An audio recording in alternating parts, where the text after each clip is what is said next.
I hope आप सभी अभी तक ये सीख गए होंगे कि हम किसी भी इनइक्वलिटी को XY प्लेन में कैसे रिप्रेजेंट करते हैं।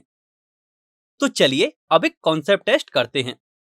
इसमें हमें एक इनइक्वलिटी गिवन है which is 3y minus 5x is less than 30 और हमें इसके सॉल्यूशन को ग्राफिकली रिप्रेजेंट करना है।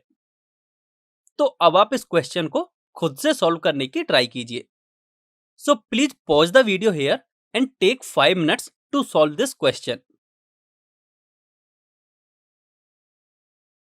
I hope आप सभी ने इसको सॉल्व कर लिया होगा।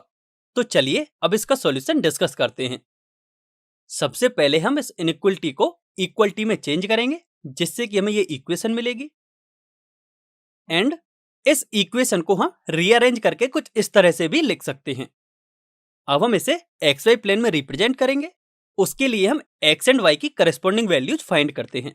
जब x की वैल्यू 0 होगी तब y की वैल्यू मिलेगी 10 एंड जब y की वैल्यू 0 होगी तो x की वैल्यू मिलेगी -6। यानी कि पॉइंट 0,10 एंड -6,0 दोनों ही लाइन पर प्रेजेंट होंगे एंड लाइन कुछ इस तरह की होगी। आप यहाँ क्लियरली देख सकते हो कि इस गिवन इनइक्वलिटी में इक्वल टू का साइन नहीं है, इसलिए जो हमने लाइन बनाई है वह डॉटेड लाइन है। अब हम ओरिजिन के लिए चेक करते हैं। तो हम यहां से देखते हैं कि जो ओरिजिन है वह इस इनइक्वलिटी को सेटिस्फाई करता है। इसका मतलब सॉल्यूशन में हमारा वह प्लेन आएगा जिसमें कि ओरिजिन प्रेजेंट होगा। इसका मतलब यह प्लेन हमारा सॉल्यूशन होगा।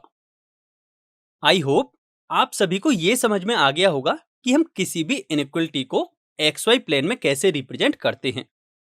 तो अब हमने इस टॉपिक में जो भी सीखा है उसकी समरी ये है कि हम किसी भी इनइक्वलिटी को XY प्लेन में आसानी से रिप्रेजेंट कर सकते हैं, जिसके लिए हम पढ़ चुके हैं कि सबसे पहले हम इनइक्वलिटी को इक्वलिटी में चेंज करके एक लाइन ड्रॉ करते हैं।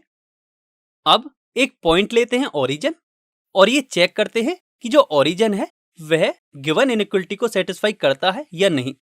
अगर वह सेटिस्फाई करता है तो हमारा सॉल्यूशन उस हाफ प्लेन में होगा जिसमें ओरिजिन है, और अगर वह सेटिस्फाई नहीं करता तो हमारा सॉल्यूशन उस प्लेन में होगा जिसमें कि ओरिजिन प्रेजेंट नहीं है।